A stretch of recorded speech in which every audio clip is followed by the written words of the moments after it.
अल्लाह तबारक व तआला ने हुजूर को रहमतुल लिल आलमीन बनाकर भेजा। फरमाया वमा अरसलनाका इल्ला रहमतल लिल आलमीन, ए पैगंबर हमने तुम्हें जहान वालों के लिए रहमतुल लिल आलमीन करके भेजा। ताइफ के मैदान में ताइफ वालों के पास हुजूर गए तबलीग करने, उन्होंने बात नहीं मानी, बात न मानी, खैर तबलीग की, उन्होंने न माने, लेकिन उन्हें बच्चों को छेड़ दिया, उन्होंने हुजूर पर पथराव किए, हुजूर का चेहरा मुबारक और जुत्ती मुबारक खून से भर गई। अब हुजूर साइड में परेशान गमगीन बैठे हैं कि उन्होंने पथराव किया, बात भी नहीं मानी।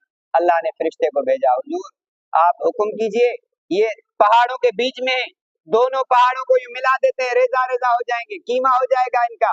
हुजूर के साथ जो तबलीग में रफीक सफर थे, उन्होंने कहा इन्होंने हमें इतनी तकलीफ दी है, अल्लाह के पैगंबर को खून से रंगीन कर दिया है, अल्लाह के पैगंबर बद्दुआ दीजिए इनको। हुजूर ने हाथ उठाए, फरमाया अल्लाहुम्मा हदी कौमी फइन्नहुम ला यअलमून, अल्लाह ने हिदायत दे, मुझे जानते नहीं, अगर मुझे जानते तो ये सुलूक न करते। फरमाया बुइस्तु रहमतन ला अज़ाबन, हुजूर सल्लल्लाहु अलैहि वसल्लम ने फरमाया अल्लाह ने मुझे रहमत बनाकर भेजा है, अज़ाब बनाकर नहीं भेजा।